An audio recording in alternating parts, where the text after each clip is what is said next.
In today's video, I'm going to teach you how to fix ChatGPT being laggy. 2026 full guide. If ChatGPT feels slow, keeps timing out, or shows an access denied message, follow along and we'll get you back up to speed with a few reliable fixes.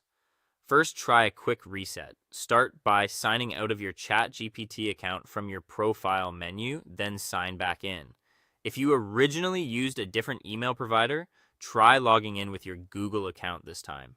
That simple switch can refresh your session tokens and bypass temporary account glitches that cause lag. Next, refresh your network path. Toggle from Wi-Fi to cellular data or the other way around. Sometimes a specific IP address is temporarily flagged by security systems, and changing networks immediately gives you a clean route. While you're at it, check if the issue is app-specific by opening chat.openai.com in a mobile or desktop browser. If it loads smoothly there, you've isolated the problem to the app rather than the service.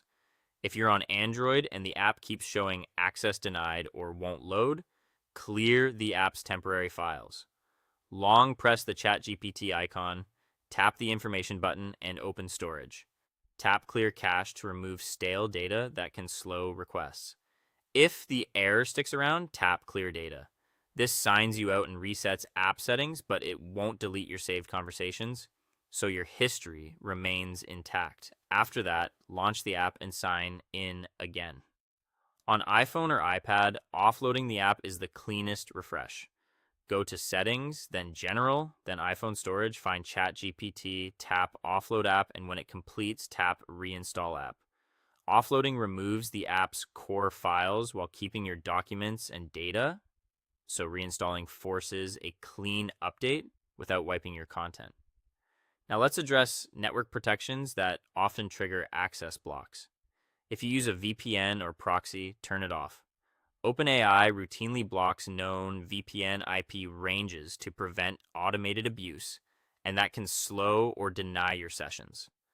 Also check for secure DNS or web protect features in your security suite and disable them temporarily. Finally, make sure your device's date and time are set to update automatically. Mismatched timestamps can break authentication and cause lag. If nothing works, it may be a service-side issue. Visit status.openai.com to see if there's a current outage. You can also try an incognito or private browser window. If it works there, a browser extension or cookie is likely interfering. That's it. Most performance hiccups come down to temporary security flags or cached